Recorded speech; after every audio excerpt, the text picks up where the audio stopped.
Someone reaches for the bottle before you ask. Your glass is not empty yet, but they have already noticed.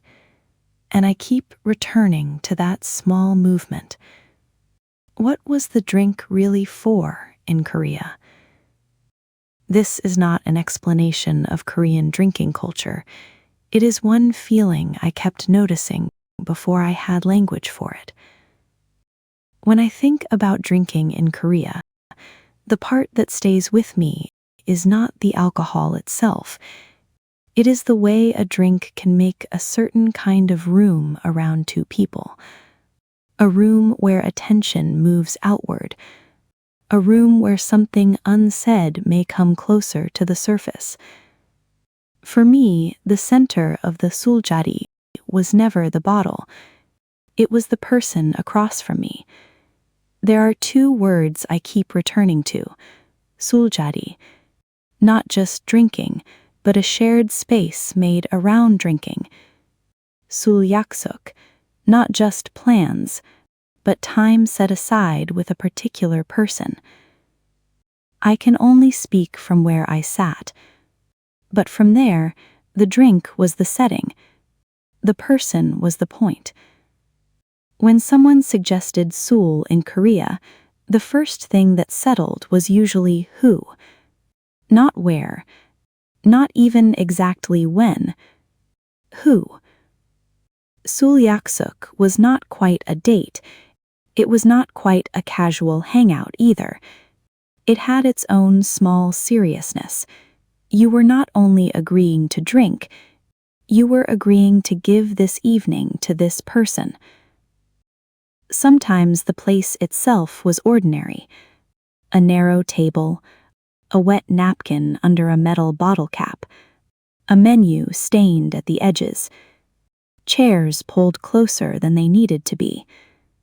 But the room did not become meaningful because the drink was special.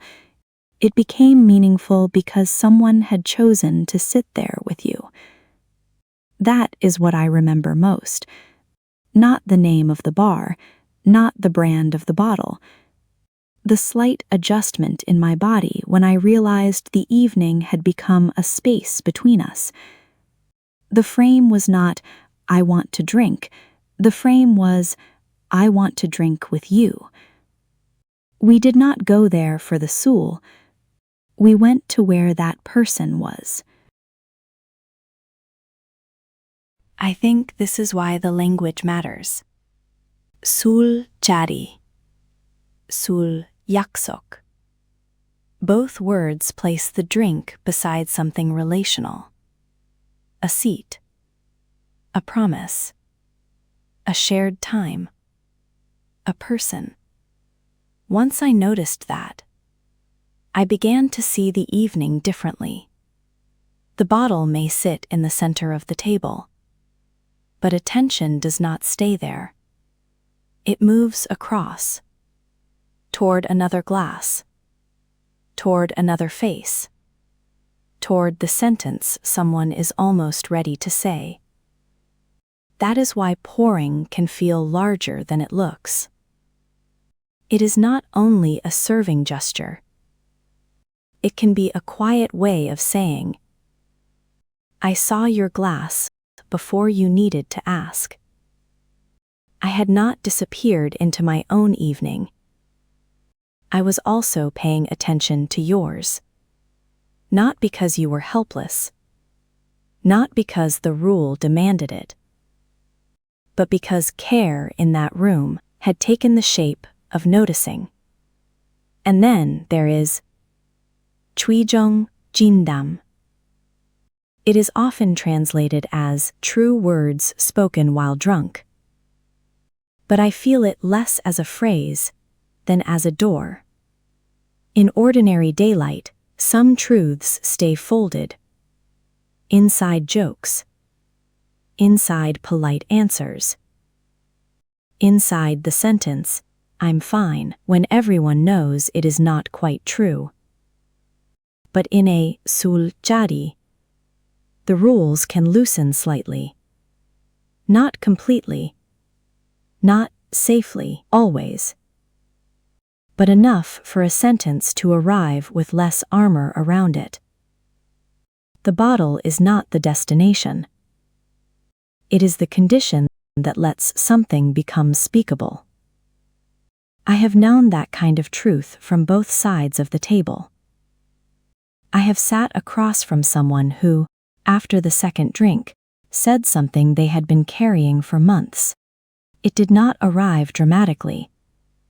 No confession scene, no sudden music, just a quieter voice, a slower hand around the glass, and a sentence that seemed to have waited for the room to soften. I also know what it feels like to be the one who says it. The honest thing. The thing I had circled for weeks. The thing that would have felt too exposed over coffee. In full light. With both of us guarded by our usual selves. As the evening warmed, the words changed. They became shorter, less polished, closer to the bone. I do not want to romanticize this. A drink can make people careless too. It can give courage to truth, but also cover for things that should have been said with more care. Not every late-night sentence deserves to be trusted. Still, I understand why the phrase 취중진담 stayed with me. It names the strange trust people sometimes give to words that arrive after the ordinary self has softened. I remember a song with that title too, not because the song explained the feeling, but because the title already carried a room I recognized. The idea that some sincerity needs a different air before it can be heard. Some relationships in my life did become denser through those nights, not because the suljari created the friendship from nothing. Usually, I was there because I already wanted to become closer, or because I already liked the person enough to give them that time. The suljari did not make the relationship. It gave the relationship somewhere to deepen. The same logic appears in the smallest gestures. Someone lifts the bottle, someone turns the label away, someone fills your glass before you notice it is low. From outside, it can look formal, almost like a rule, but the feeling I remember was rarely formality. It was being seen in a practical way. You can pour your own drink, people do. Nothing breaks. But when someone reaches first, something else is being said without being spoken. I was not only looking at my own glass, I was looking at yours. That is the two axes, the hidden shape of the evening, made physical. Not as performance, as care. And this is also where the feeling becomes delicate. A drink offered at a suljari can be an opening, but an opening should not become a test. There are many reasons not to drink. Some are private, some are practical, some are simply personal. So I no longer want to treat refusal as distance. At the same time, I understand why in the emotional grammar I grew up with, refusal could sometimes change the air of the table. Not because anyone was at fault, only because the shared condition of the evening had changed. That is the uncomfortable edge. The same gesture can hold care and pressure. What matters is whether the person remains more important than the drink.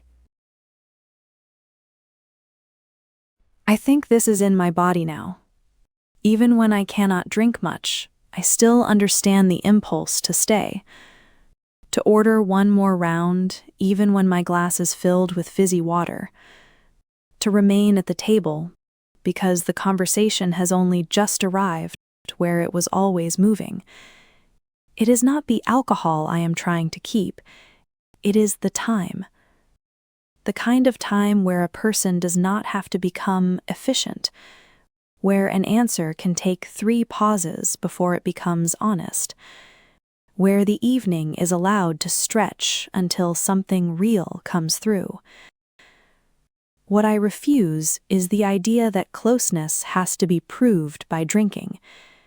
I do not want sincerity to require endurance. I do not want care to become a measure of how much someone's body can take. But I cannot pretend the sulchari meant nothing to me. It was where certain friendships became warmer, where people I already wanted to know better became less distant, where someone could say the real thing and still be held by the room.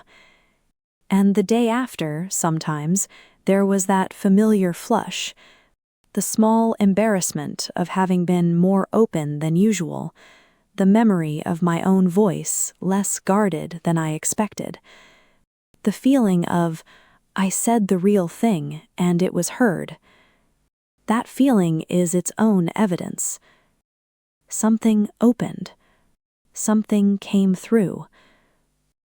I keep returning to the first image, the glass being filled before I asked. What stays with me now is not only the gesture, it is the attention underneath it. For someone to pour before I asked, their attention had to leave their own glass and rest for a moment on mine. That is a small thing. But many Korean feelings I know live inside small things. The extra piece placed on your plate, the question asked indirectly, the silence that is not empty, the hand that moves before the need becomes a request. For me, the sulchari belongs to that family of gestures. Not pure, not always gentle, sometimes carrying pressure, excess, performance, and all the things I no longer want to defend. But beneath the part I refuse, there is something I keep. The belief that time with another person should not always be clean and efficient. The belief that truth sometimes needs warmth before it can arrive. The belief that care often begins before anyone says they need it. The drink was the setting. The person was the point. And maybe that is why sulyaksok still feels different to me.